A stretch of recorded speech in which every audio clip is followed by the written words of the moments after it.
Sebagai langkah pengawasan, pemerintah Kota Ambon akan mendirikan Pos Satuan Polisi Pamung Praja atau Pos Satpol PP di kawasan Ahuru, Kecamatan Sirimau, Kota Ambon.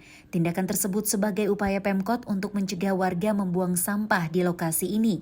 Wali Kota Ambon Bodiwin Watimena menegaskan hal tersebut belum lama ini.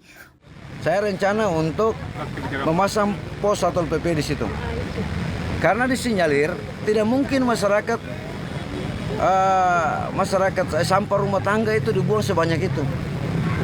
Kan ada banyak TPS tuh. Kok bisa sebanyak itu di Ahuru?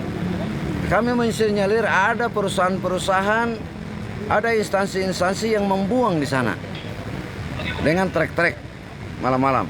Karena itu satu hari itu volume sampah luar biasa banyak di sana. Nah, saya mau untuk pasang pos Satpol PP di situ. Kita akan lihat kepada perusahaan-perusahaan, toko-toko yang membuang sampah di situ, saya jamin perusahaannya ditutup.